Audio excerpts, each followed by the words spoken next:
early 1950s, the nation recognized in its midst a social movement called Beat Generation. A novel titled On the Road became a bestseller, and its author, Jack Kerouac, became a celebrity, partly because he'd written a powerful and successful book, and partly because he seemed to be the embodiment of this new generation. His behavior to me and to people around me, or when he was with me, was of a gentleness I found extraordinary because I did not expect it. I did not expect it in view of the madness of the writing to be found in that book. Well, he seemed to me to be completely apolitical. I don't think he ever signed a petition or took part in a demonstration. I really think that he's a modern saint. Salvador Dali, and I agree with him, said he was the most handsome man that he'd ever seen. He had a compassionate, open understanding of little stray alley cats and old ladies in the park. Empathy. So here he is, Jack Kerouac.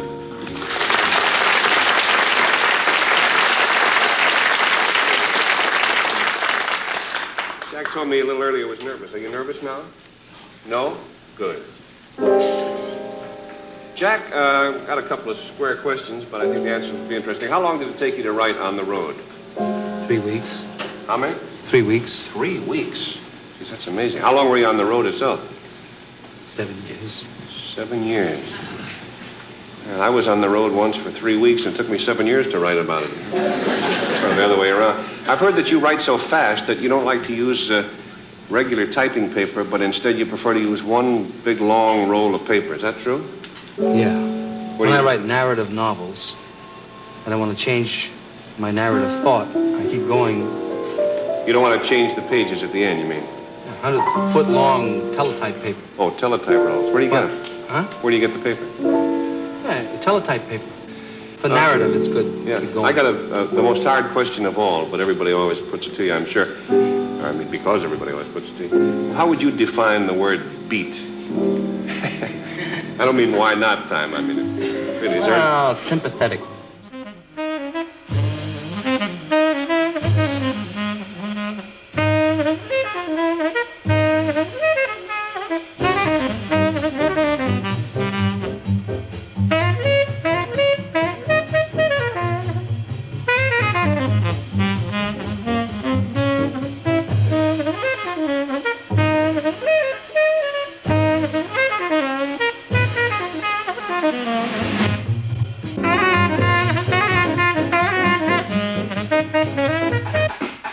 Jack Kerouac lived his life in constant restless activity. He observed and then reported in lucid, poetic stream of consciousness detail. His wanderings were the stockpile for his free-flowing, run-on sentence images. No person, event, or impression was excluded from the chronicle Jack Kerouac left of his life and times.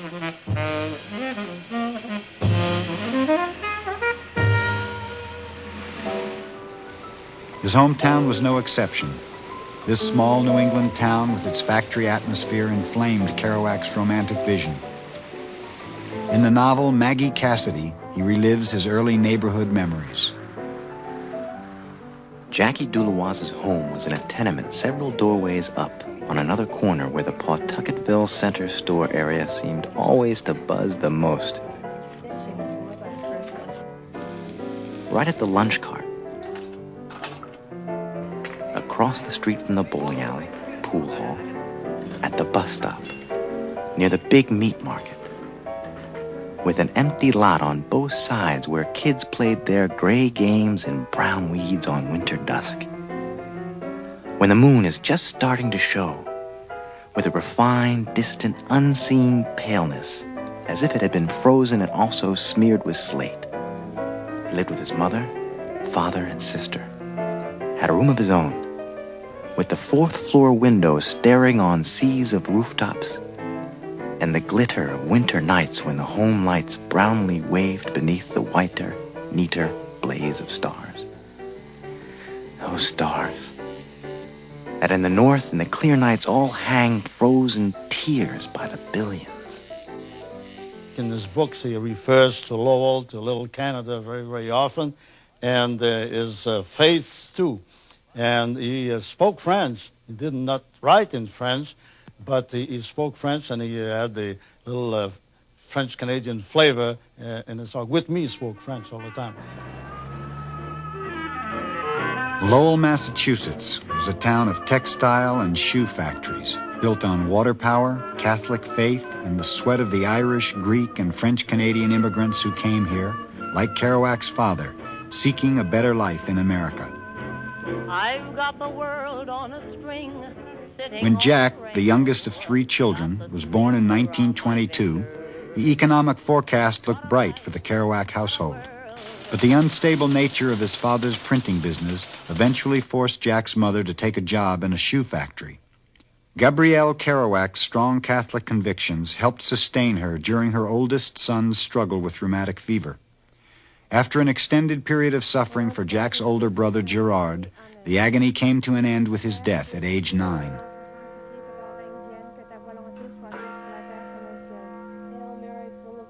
Jack idolized his brother, and later, in visions of Gerard, mourned his loss. Then comes the solemn funeral. I was taken back on a rainy, dreary day to see the house, all one great gloom shrine, full of kids from the San Luis Parochial School filing in and out. In frightened parades, their eyes straining to see the dead face in the unholy velvet pillow among the flowers. The sooner they see it, the quicker they'll know the face of death and fears be justified all. And files of nuns standing by the coffin praying with long black wooden rosaries. Je vous salue, Marie, pleine de grâce, le Seigneur est avec vous. Vous êtes bénie entre toutes les femmes, et Jésus, le fruit de vos entrailles. The trauma of Gerard's death and his mother's religious devotion were reinforced by Jack's early schooling. His parochial school education became a training in obedience and submission, which he would try to deny in the rebellious content of his fiction. I was a young priest, and I happened to be on duty at the rectory, and this young man there, very upset. And I said, well, what's the matter? He said, everybody's laughing at me. I said, what are they laughing at? He says, I want to be a writer. Natural disaster struck Lowell in 1936 when the Merrimack River overflowed its banks.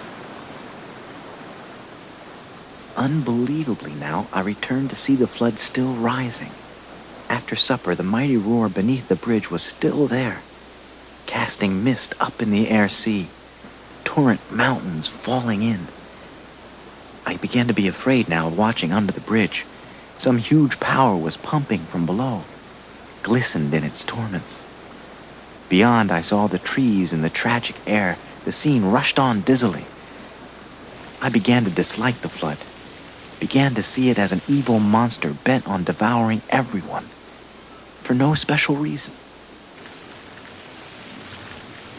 The printing plant which Jack's father operated was destroyed by the flood. The economic hardships which followed caused the already shy and introverted Jack to retreat even further into his own fantasy world.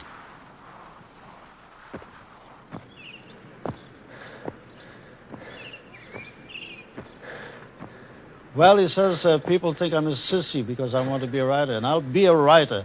I'm going to write books. I'm going to tell something to the world. Well, I said, okay. The first thing is for you to have some kind of a scholarship because your parents are poor. He said, I'm going to gain a scholarship playing football. He said, I want to prove that I'm not a sissy.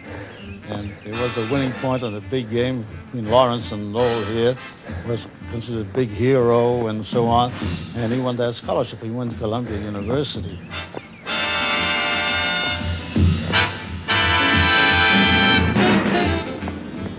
Determined to make a success of his life, Kerouac filled his days and nights with studies, football, and a part-time job washing dishes in the Columbia cafeteria. Yet he still found time to read voraciously, from Thoreau, Whitman, and Dickinson to Jack London.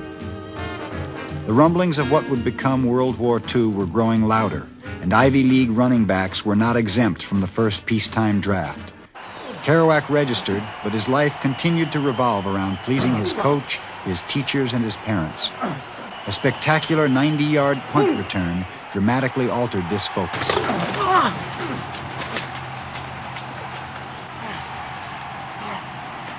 Kerouac insisted that his injury was serious. His coach told him to run it off. The injury turned out to be a hairline fracture. Frustrated and resentful, Kerouac floundered about, trying to find a way to release his wayward energy.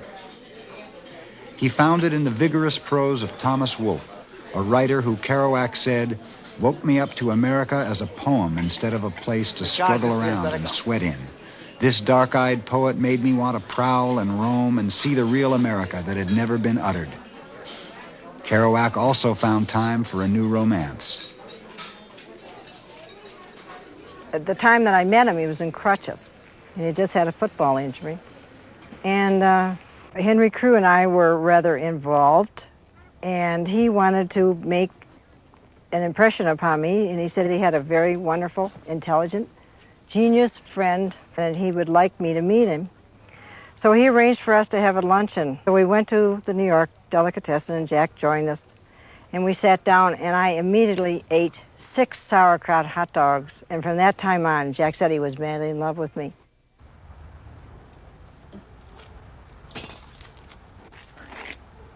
How much?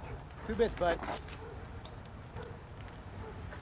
Jack left Columbia to pump gas, continue his readings, and write a series of short stories he called Atop an Underwood, near his parents' new home in Connecticut. This decision confused and disgusted his father. Kerouac would only say that he was searching for his own voice as a writer. This soul-searching also led him to discover the works of William Saroyan, Hemingway, James Joyce, and Dostoevsky. Despite the family discord, when his parents left Connecticut to return to Lowell, Jack went with them.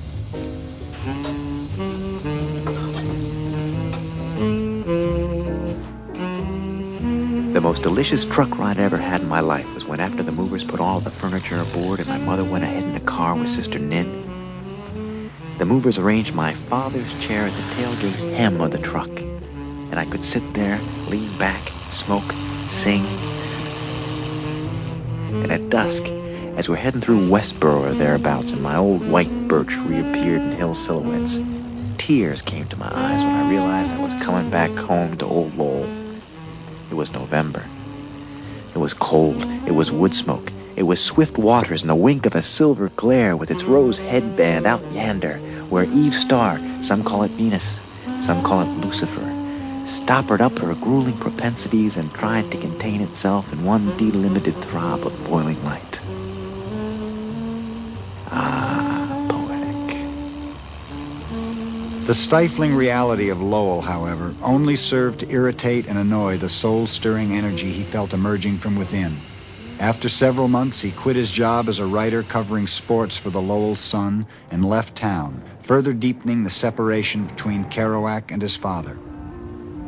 In a state of temporary madness and confusion, he enlisted in the Marines and the Coast Guard on the same day. That night, during a drinking spree, he changed his mind again and decided to ship out with the Merchant Marines. Luck was with him. A scullion's job was available on the SS George Weems, leaving the next day. This change of heart postponed his military commitments and gratified his romantic urge to travel. As I write, we are passing through the most dangerous phase of our journey to that mysterious northern land. We are steaming ahead in a choppy sea past the mouth of the St. Lawrence River. Good enough for a Kerouac, descendant of the Gaspé and the Cape Breton. This is the region where many sinkings have occurred of late. Keeping up with the news in New York's PM newspaper I had been, death hovers over my pencil. And how do I feel? I feel nothing but dim acceptance. Oh, Eugene O'Neill. A sort of patience that is more dreamlike than real. The great card games, the tremendous card games and crack games go on in the dining room. Pop is there with his pipe, cap, mad, rich, rakish laugh. Some of the base workers mixed in the games. sums of money changing hands with death nearby.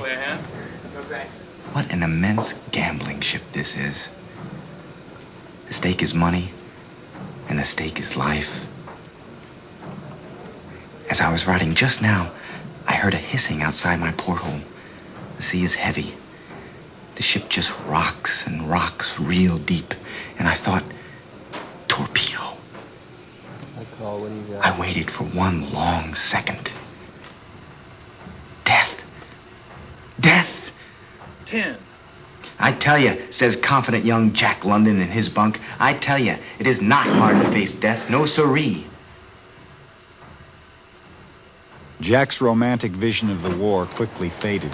When he enlisted in the Navy, his thoughts turned more toward Thoreau's philosophy of passive resistance. During drill practice, he reacted to regimented discipline by throwing down his rifle and retreating to the base library. He was later discharged as a paranoid schizophrenic. And he himself was in the bug house in the Navy. So he met bureaucracy during the war and conquered it by coming to the conclusion, best avoid the authorities. Old Chinese wisdom. His parents, who had relocated again, this time to be near the hub of the war effort, could not understand the actions of their son. Despite this tension, Kerouac moved in with them.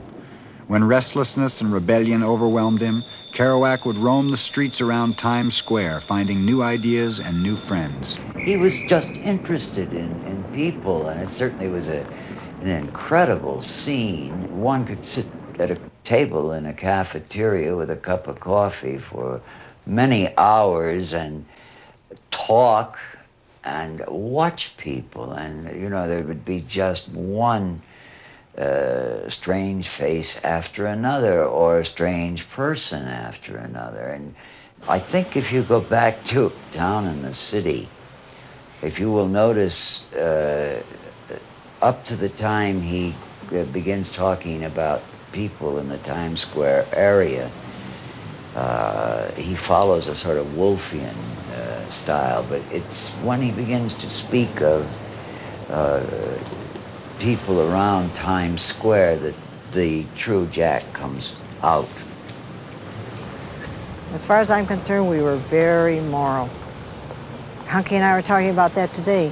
He said it's amazing the way they think that we had these great big sex orgies. We never did. That's bullshit.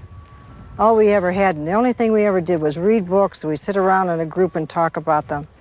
Yeah, but the Angler Bar was sort of, it became a convenient spot to hang out because there were booths there, and then they also served food of a sort, and one could, you know, gather in there, and before long there'd be a whole crowd of people around one booth talking. Edie Parker, Kerouac's wife, his first wife, she would come down. Burroughs would come down and join the crowd. And, of course, Jack, a charmer, if there ever was one, without being aware of it, really. And Alan, who was certainly a bright-eyed little boy in those days, sort of poetic appearing.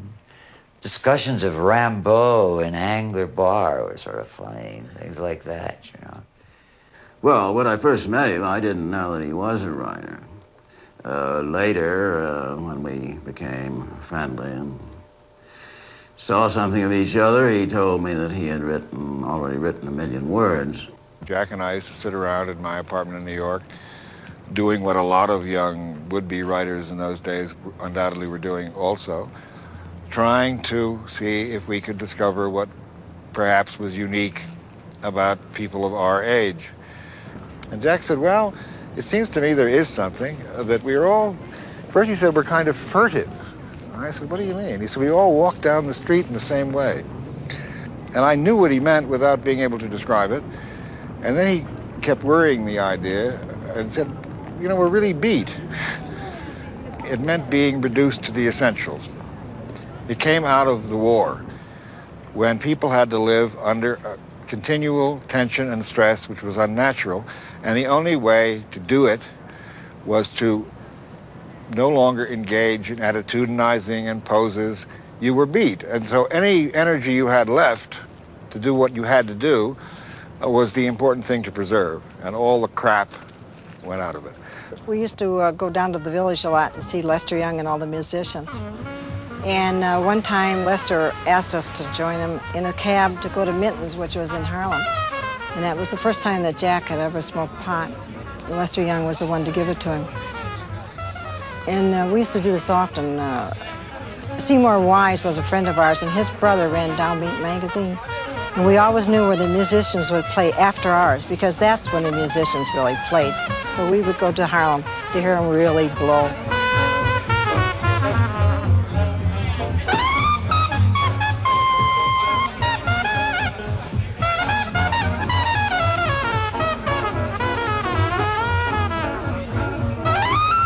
Jack was trying to tie into contemporary life. He was trying to relate to what was happening around him right at that moment. And jazz was what was happening. And jazz, for Jack, became a living language. He was able, by damn hard work, he really worked to make it happen, but he was able to get these rhythms into his prose by listening, by being open, and by hearing the jazz, which filled his life.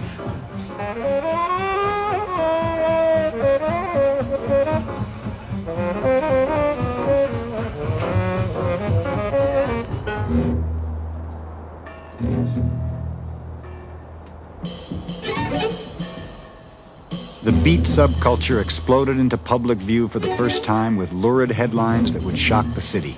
David Kammerer followed Lucien Carr from the West End bar after a night of drinking. Kammerer, a homosexual friend of William Burroughs, had been pursuing Lucien Carr relentlessly with his overtures of love since childhood.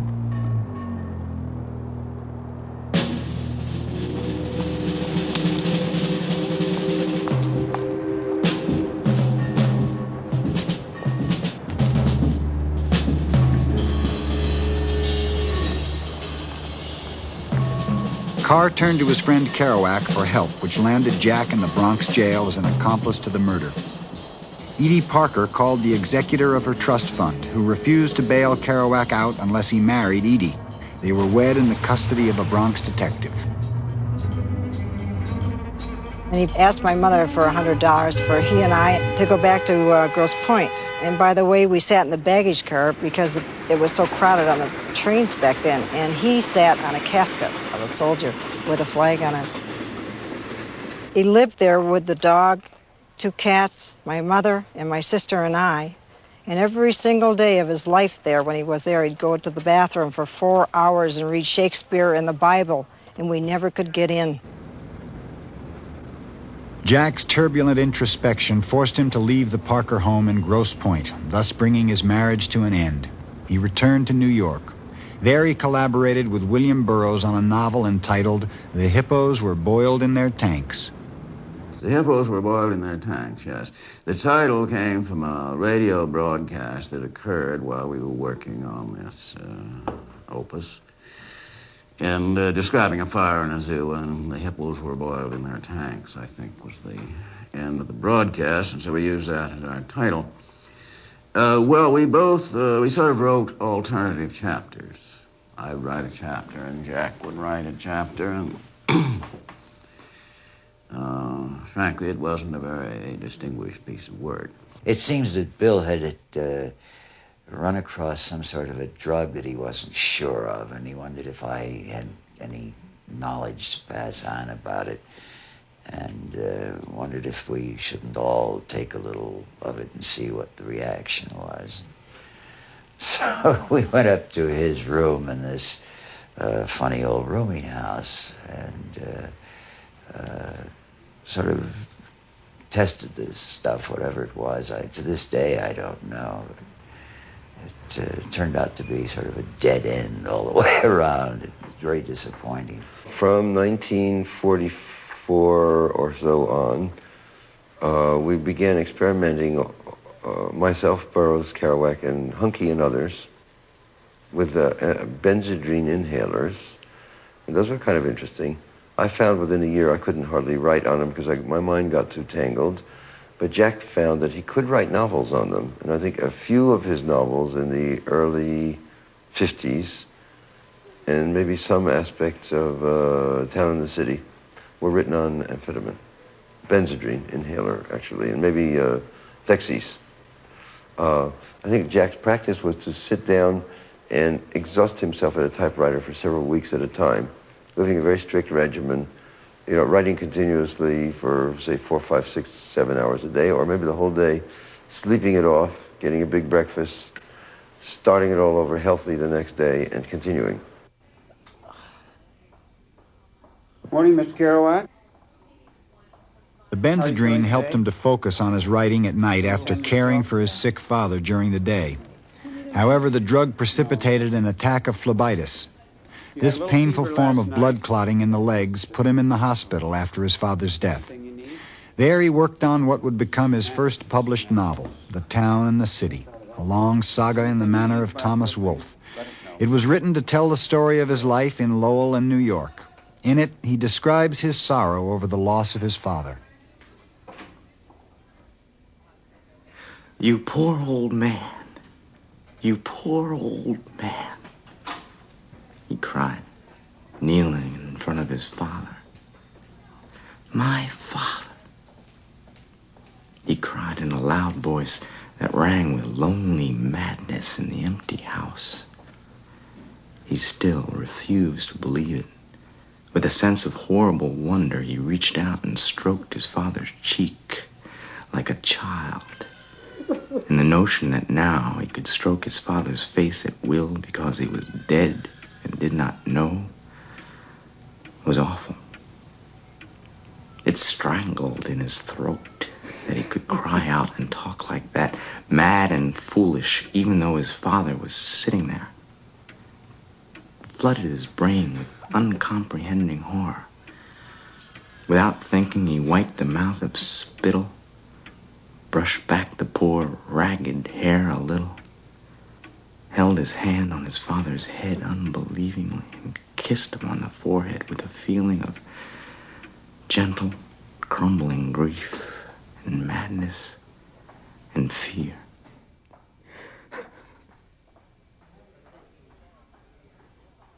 I saw him again when he published his first book, The Town and the City, and he was at the downtown department store, the Bon Marché, and autographing his book. And he saw me coming. I bought a book and I wanted him to autograph it. I was in the line. He said, "Ha!" He said, "I told you." You know, but that book wasn't too successful financially, although it's a beautiful book, very, very well written. But it's not spicy enough. And I told him that. I said, "Yeah, you get to add more spice to your writing, you know."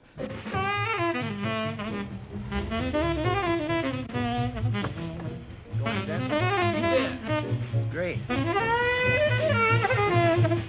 I think compared to the partisan review circle, of which I was a fringe member at that time, you know, the Jewish intellectuals and other and non-Jewish intellectuals, we were much more cautious. And of course, that was part of the artistic crime of the period. We had to inhibit so much, which Jack and the rest of the people paved the way for us to release through their work.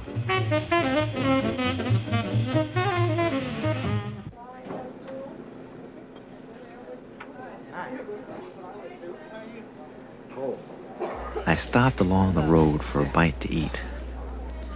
I sat down in a kind of homemade diner. I heard a great laugh, the greatest laugh in the world. And in came this rawhide old-timer, Nebraska farmer with a bunch of old boys into the diner. You could hear his raspy cries clear across the plains, across the whole gray world of them that day. Everybody else laughed with him. He didn't have a care in the world, and he had the hugest regard for everybody. I said to myself, wham, that's the West. Here I am in the West. During his travels, Kerouac met one of the strongest catalysts for his emerging art form, Neal Cassady. Cassady was the perfect embodiment of the modern-day cowboy. Kerouac wrote that he was a flaming comet from the West. Neal Cassady would become the center of Kerouac's most famous book, On the Road, as well as the book that many consider his masterpiece, Visions of Cody. Have you ever seen anyone like Cody Pomeray? Say on a street corner on a winter night in Chicago. Or better, Fargo. Any mighty, cold town. A young guy with a bony face that looks like it's been pressed against iron bars to get that dogged, rocky look of suffering perseverance. Finally, when you look closest, happy, prim self-belief. With western sideburns and big, blue, flirtatious eyes of an old maid. And fluttering eyelashes. The small and muscular kind of fellow wearing usually a leather jacket. And if it's a suit, it's with a vest so he can prop his thick, busy thumbs in place and smile the smile of his grandfathers. Who walks as fast as he can go on the balls of his feet, talking excitedly and gesticulating. Poor, pitiful kid just out of reform school with no money, no mother. And if you saw him dead on the sidewalk with a cop standing over him, you'd walk on in a hurry in silence. Oh, life, who is that? Kerouac would empathize dramatically with most of the people he knew and assigned them archetypal world stage roles. He had a way of comparing people to characters in novels that were favored by everybody.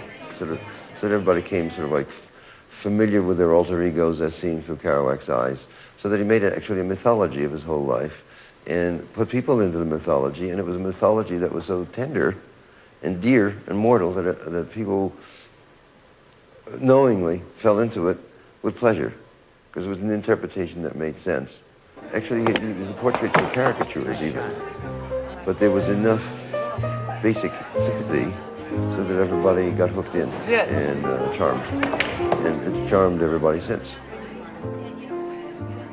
Jack was very shy and rather introverted, and yet I think he had been trained to be macho, and he was very sensitive and tender and compassionate. And these qualities, I think he had been taught to not show in those days. And so he put on a macho bluff a lot. But Neil was kind of spontaneous male macho without any effort, but also both of them being so interested in words and concepts and intellectual things. Neil hoped to learn from Jack or get from Jack some of that know-how. They looked opposite also. Many people think they looked alike and they were opposites in that sense. But one was an extrovert, one was an introvert. Jack wished he had that prowess with women, and loved watching Neil do it. Yes, shuddered Dean. And off we went, into Mexico, on soft feet. We left the car parked, and Dean and I went down the Spanish street into the middle of the dull brown light. Old men sat on chairs in the shade and looked like oriental junkies and oracles. No one was actually looking at us, yet everyone was aware of everything we did. We turned sharp right into the smoky lunchroom and went into music of Campo guitars on an American 30s jukebox. Shirt-sleeved Mexican cab drivers and straw-hatted Mexican hipsters sat at tables devouring shapeless messes of tortillas, beans, tacos, whatnot. We bought 4 bottles of cold beer, Cerveza was the name of the beer, for about 40 Mexican cents or 10 American cents each. We looked around and smiled at everyone. Behind us lay the whole of America, and everything that Dean and I had previously known about life and life on the road. We had finally found the magic land at the end of the road, and we never dreamed the extent of the magic.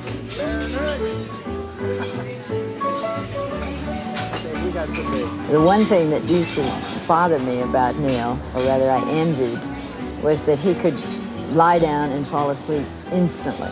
And I'm always, you know, thinking, tossing and turning, and here's this, you know, he always got his maximum rest, which is pretty amazing considering what was on his mind, you know. And, but he just went out. So maybe that's why it was so intense at other times.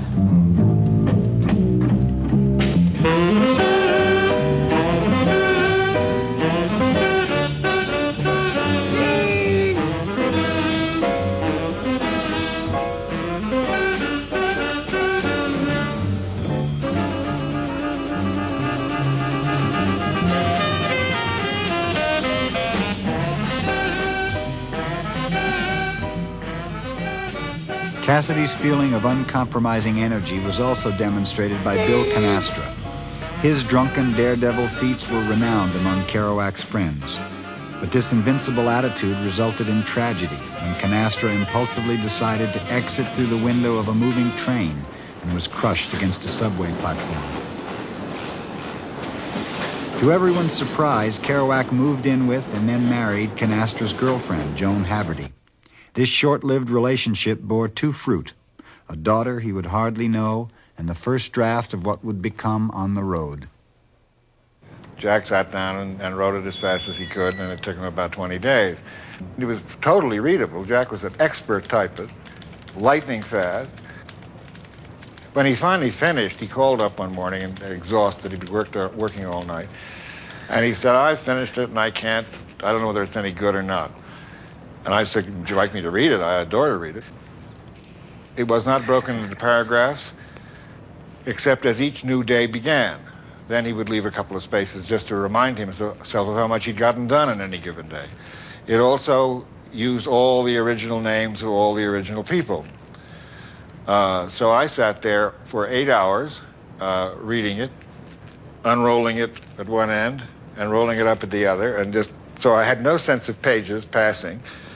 And I don't even think, except towards the end when exhaustion and coffee were taking their toll, that I even felt with my fingers if I was getting close to the end of the damn thing. And then when it came in on the scroll, he said, it looks as though he took it out of a trunk, meaning that I had been fooled by bringing him in. The guy just wanted money, and he wasn't going to do what we wanted him to do, and it wasn't like a manuscript in our style, you know, neatly boxed and this and that.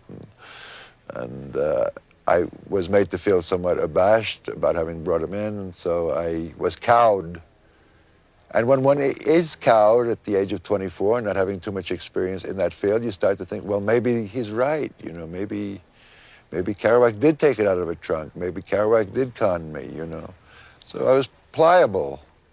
And I went along with a negative decision on the book. Rejection haunted Jack wherever he went. In Mexico, while staying with William Burroughs, he was rejected by Knopf and by Harcourt Brace. This followed a rejection from Ace Publishing Company while staying with Neal Cassady in California. In a letter to his friend, John Cleland Holmes, he poured out his frustrations. What have I got?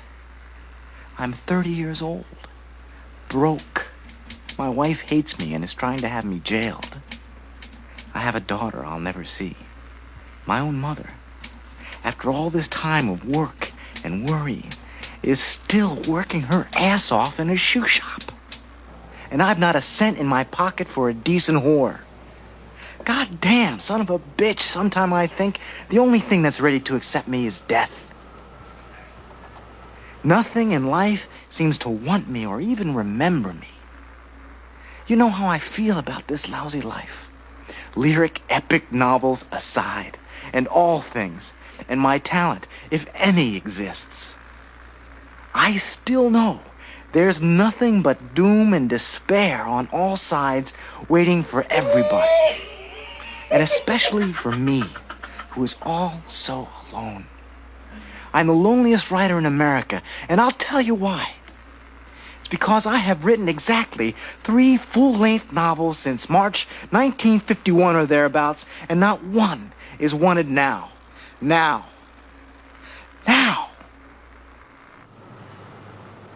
There was a lot of negative critical acceptance, but I think if Jack had had positive critical acceptance, it might have slowed down the river of his production. Because each work of his, each novel was entirely different. Each one is in an entirely different style. Each book is a vision. Each one is an act of desperation. And each one carries out Mallarmé's dictum that poetry is the language of a state of crisis.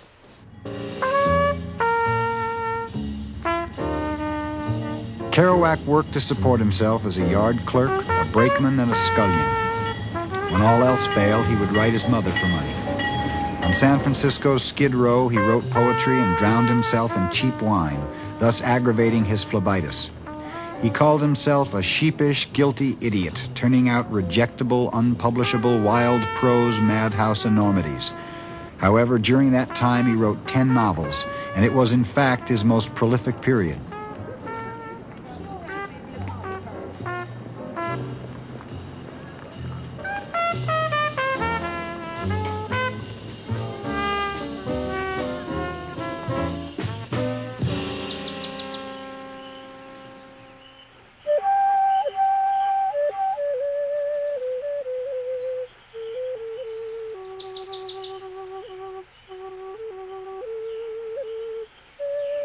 Ten unpublished works, alcohol, poverty, 2 failed marriages, and drugs loosened the bedrock of Kerouac's Catholic faith. When Jack discovered Zen Buddhism, he filled this void. By practicing meditation, he experienced a feeling of harmony that had been missing from his life. Gary Snyder, a poet who was studying Japanese at UC Berkeley, helped Kerouac cultivate this pursuit. In Desolation Angels, Kerouac for the first time connects Zen Buddhism with the Beat Generation.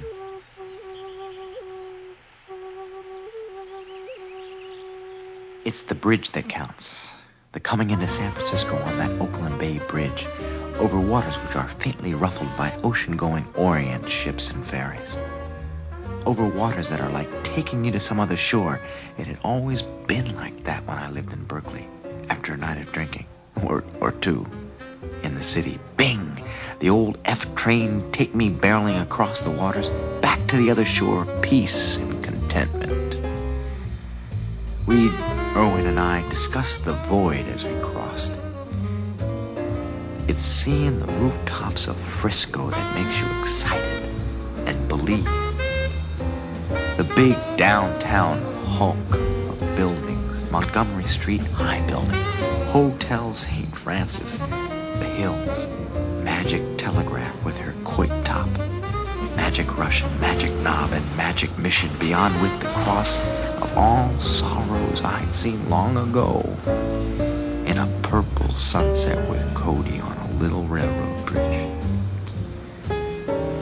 San Francisco, North Beach, Chinatown, Market Street, the bars, the Bayroom, the Bell Hotel, the wine, the alleys, the poor boys, 3rd Street, poets, painters, Buddhists, bums, junkies, girls, millionaires, MGs, the whole fabulous movie of San Francisco seen from the bus or train on the bridge coming.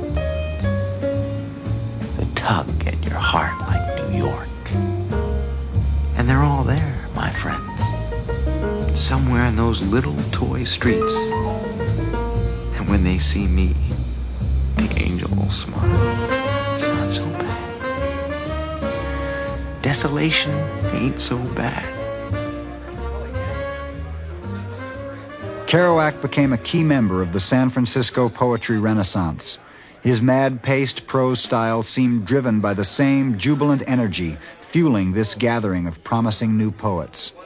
At the time, everybody knew that Jack was a big angelic genius, particularly in the mid-50s, because he'd already written On the Road and Visions of Neil and Dr. Sachs and Subterraneans and Visions of Cody and Mexico City Blues and many other works by 1955. And we'd all read them, so we knew it.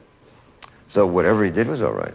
So he would withdraw while we were left to carry on the day's business, say me and Peter to wash the dishes, or Philip Whalen to go about his business washing chickens in a chicken laboratory, or Gary to do whatever he had to do, study his books.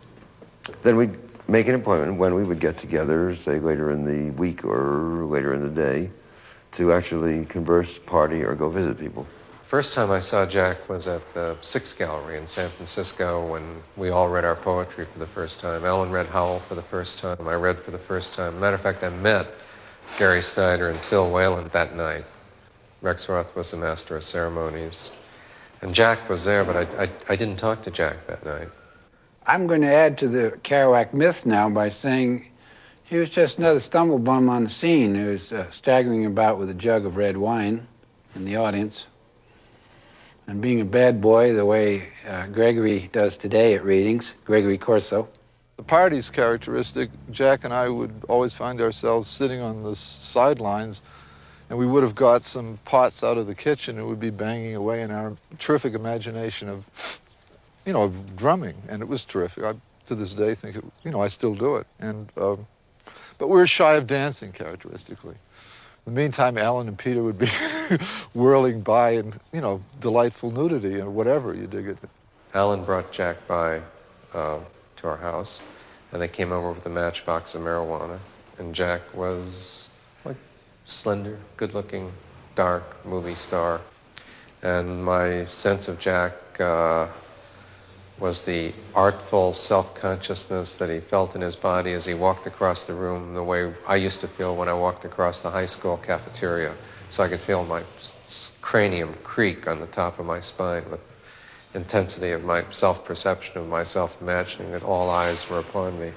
And Jack obviously felt that just walking from one side of our rather cozy apartment to the other when Joanna and Alan and I were there. Alan came to New York from San Francisco with Jack to take New York by storm before going to Tangier to be with William Burroughs.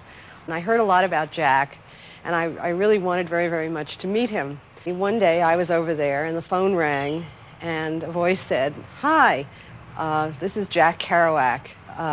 Alan says you're very nice and I'd really like to meet you.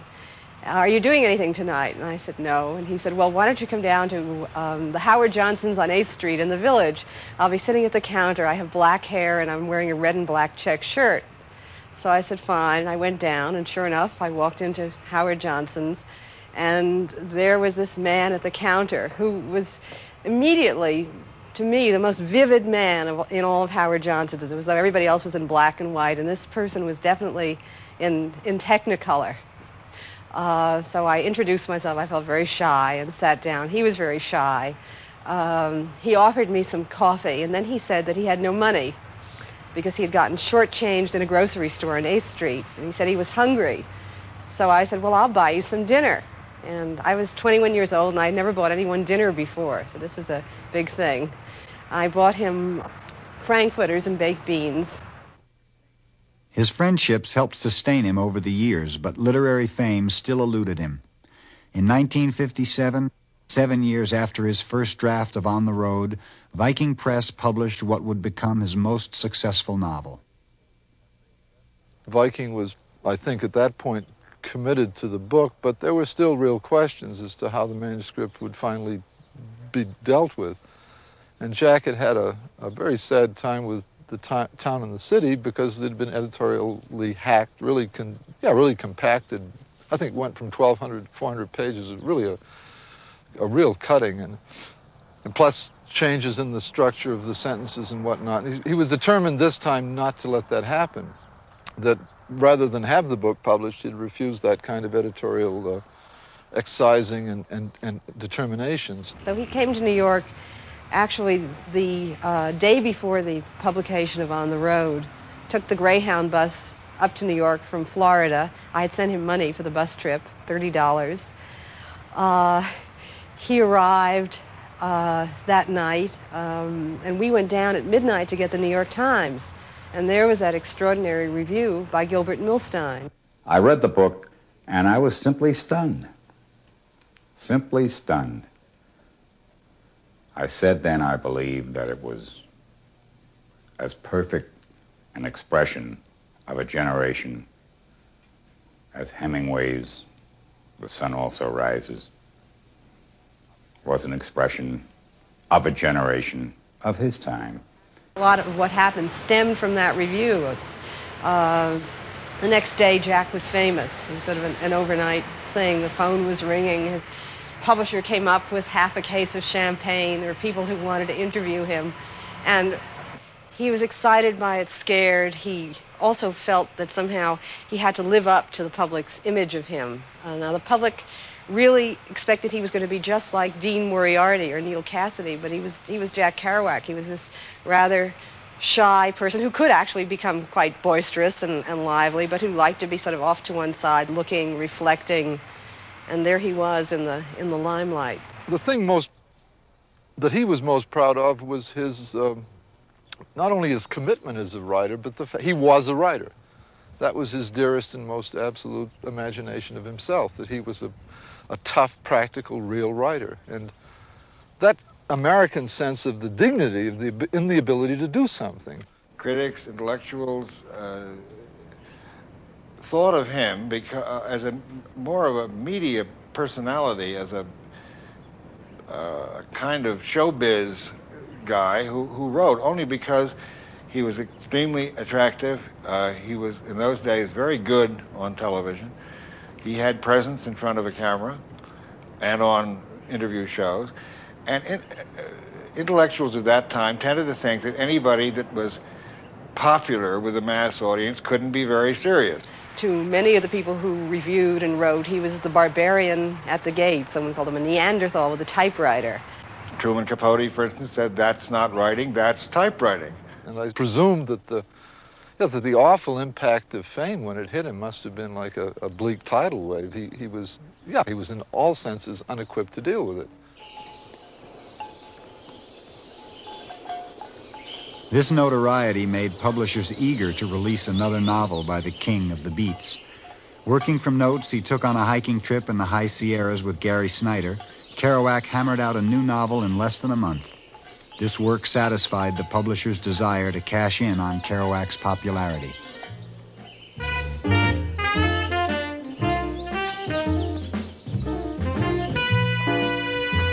That whole afternoon was filled with old premonitions and memories, as though I'd been there before, scrambling on these rocks for other purposes more ancient, more serious, more simple. We finally got to the foot of Matterhorn. Well, I'm going. Well, if you're going, I'm going. Well, come on. Morley? I'll meet up with you.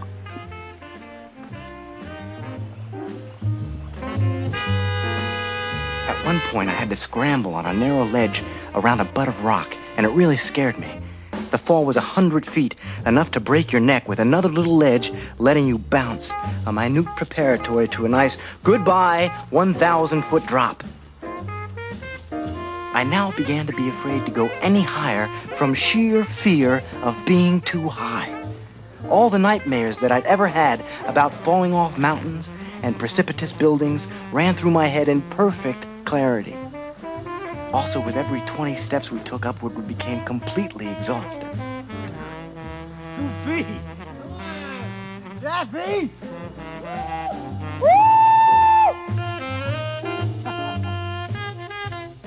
That damn mountain goat Jaffe. I could see him jumping ahead in the foggy air from rock to rock, up, up. Just the flash of his boot bottoms. How can I keep up with a maniac like that? He ran around up there and went out of sight to investigate a little flat top of some kind, then ran a few feet west, and then dropped sheer back down maybe as far as I care to the sawdust floors of Virginia City. It was insane. Hey! It's snowing up there! It's snowing down here! When you get to the top, keep climbing! Then suddenly everything was just like jazz. It happened in one insane second or so. I looked up and I saw Jaffe running down the mountain. Running, leaping, landing, with a great drive of his booted heels, bouncing 5 feet or so, running. Then taking another long, crazy, yelling, yodeling sail down the sides of the world. And in that flash, I realized it's impossible to fall off mountains, you fool. We made it! Kerouac went on the road was published in '57 was full of energy, and for the first couple of years he was writing like the Dharma Bums and putting out books like the Book of Dreams and trying to write a play for Lillian Hellman. But the pressures of success really got to him, and he describes it in Big Sur, and he really had a crack-up of a kind at the Ferlinghetti's cabin, and things were never the same after he came back. He was very depressed. My cabin had no electricity and there's no glass in the windows, so when it got cold, you had to close these big board shutters. So it was very dark inside, and he sort of freaked out with that, and he didn't stay very long. He only stayed a couple of days at a time, then he would dodge up the coast to Neil Cassidy's place in Los Gatos, and then he'd bring Neil back down with him. He was drinking heavily, as much as a quart of hard liquor a day. He was unable to communicate with anyone, not even his closest friends. In a state of physical and mental collapse, he looked within, hoping to find the tranquility he had discovered through meditation. He encountered only frightening hallucinations and paranoia. When I went to the sea in the afternoon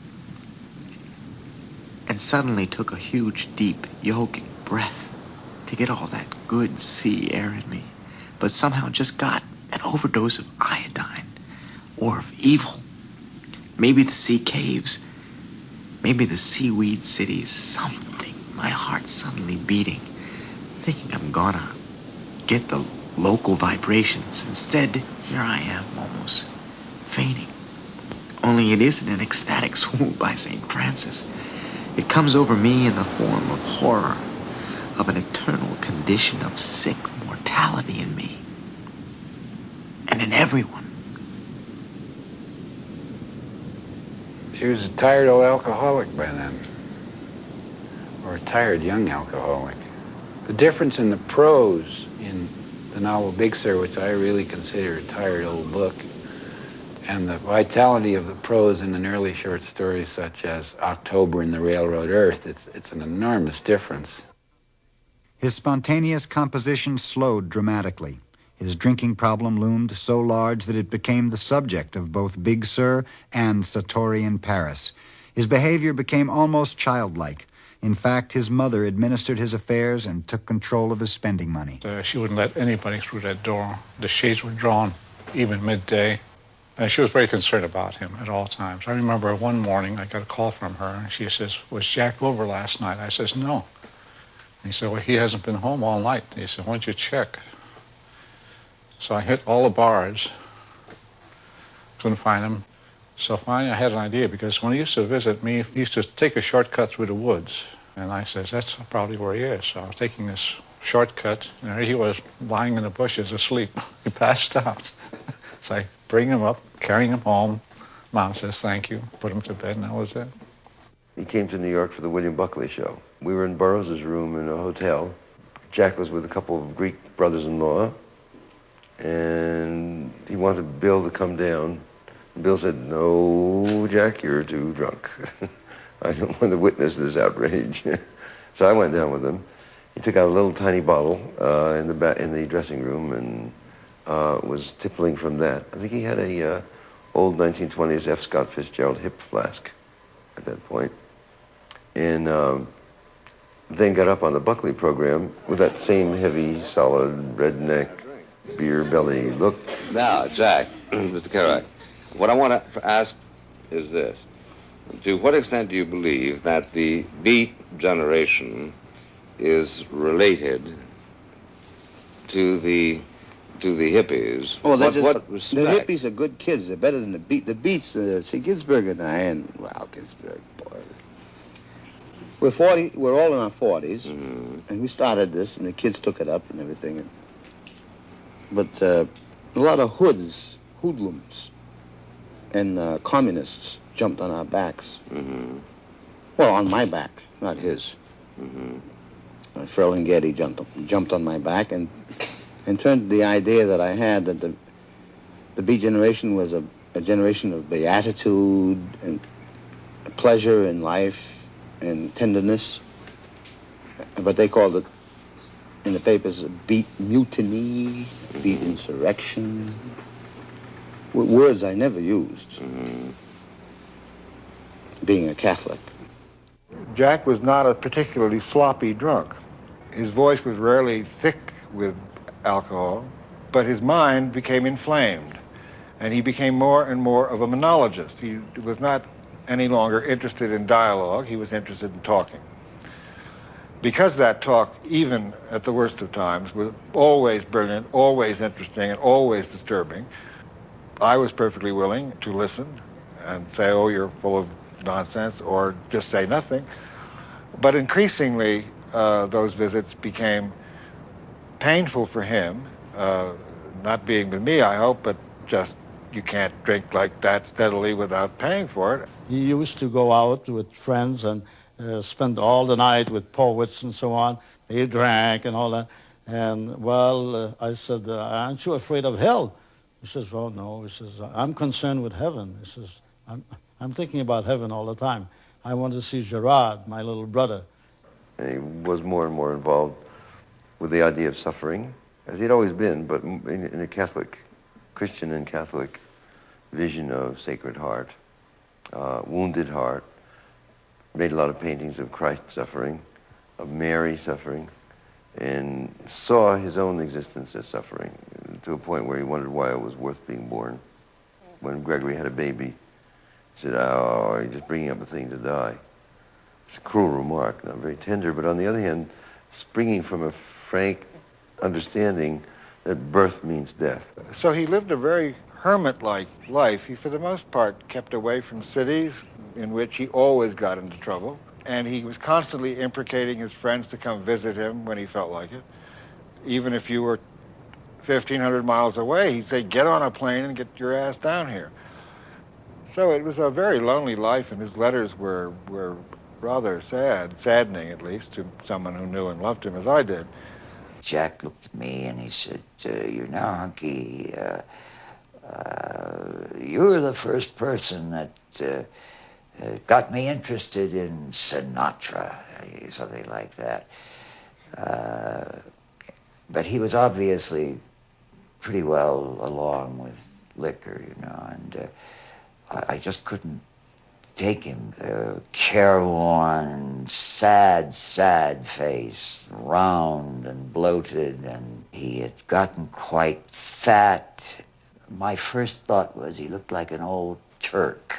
At one point he was talking to me and he told me something that obviously had touched him very deeply. I wish I could recall just what it was, because by the time the story was underway, he had sort of fallen over to one side in the chair, and his head was down, you know, sort of resting on his shoulder, and he'd every now and then move and pull himself together, and there were tears in his eyes, and you know, it made me want to weep, and I don't know, I left shortly after that. But there was nothing one could do. He'd had enough of the world, which is perhaps more apposite to your question. It didn't much interest him anymore, frankly. That happens to lots of people. We're sitting in the studio, drinking, and finally, Jack says, Sasha, I have an idea. He says, let's commit suicide together. I said, oh, come on, you're crazy. Let's drink, you know. We'd finish up drinking, and a few weeks later, he'd bring it up about 4 or 5 times, I think. You know, I kept saying it over and over again. Finally, I had it up to here, so one day we were at the bar. He said, I have an idea, Stanley. Let's commit suicide together. I said, great, you go first. He said, you son of a bitch. And from then on, he never mentioned it again. Jack Kerouac, the novelist who wrote On the Road, reached the end of it today. The 47-year-old spokesman for the Beat Generation died of a massive hemorrhage in a St. Petersburg, Florida hospital. Kerouac's books, selling millions of copies, translated into 18 languages, were regarded as a bridge between older bohemian movements and today's hippies. I don't know of any other writer who had more seminal influence than Kerouac in opening up the heart of the writer to tell the truth from his own secret personal mind. I think he's a direct descendant of Whitman and Thomas Wolfe. You know, the American bardic tradition. I think that On the Road, which in my judgment is his masterpiece, stands up there with Huckleberry Finn and Scarlet Letter and Moby Dick. Out of his road, side roads go into new journalism, into personal narrative fiction, into a kind of prose which is neither fiction nor nonfiction, but is actually the mind of the writer thinking about the real world. Well, a lot of people have asked me why did I write that book or any book. All the stories I wrote were true because I believed in what I saw. I was traveling west one time at the junction of the state line of Colorado. It's arid western one, and the state line of poor Utah. I saw in the clouds huge and massed above the fiery golden desert of Evenfall, a great image of God with forefinger pointed straight at me through halos and rolls and gold folds that were like the existence of a gleaming spear in his right hand, which saith, "Come on, boy, go thou across the ground. Go moan for man. Go moan. Go groan. Go groan alone. Go roll your bones alone. Go thou and be little beneath my sight. Go thou and be minute as seed in the pod. Go thou, die hence. And of this world report you well and truly." Anyway, I wrote the book because we're all gonna die. In the loneliness of my life, my father dead, my brother dead, my mother far away, my sister and my wife far away. Nothing here but my own tragic hands that once were guarded by a world of sweet attention, that now are left to guide and disappear their own way into the common dark of all our death. Sleeping in me raw bed alone and stupid, with just this one pride and consolation. My heart broke in the general despair and opened up inwards to the Lord. I made a supplication in this dream. So in the last page of On the Road, I describe how the hero, Dean Moriarty's come to see me all the way from the West Coast just for a day or two. We've just been back and forth across the country several times in cars, and now our adventures are over. We're still great friends, but we have to go into later phases of our lives.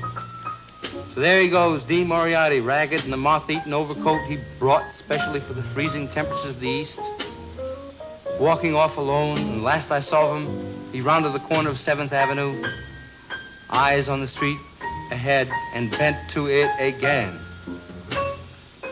Gone. So, in America, when the sun goes down, and I sit on the old broken down river pier watching the long, long skies over New Jersey, and sense all that raw land that rolls in one unbelievable huge bulge over to the West Coast, and all that road going, and all the people dreaming in the immensity of it. In an hour, I know by now that children must be crying in the land where they let the children cry. And tonight the stars will be out, and don't you know that God is Pooh Bear?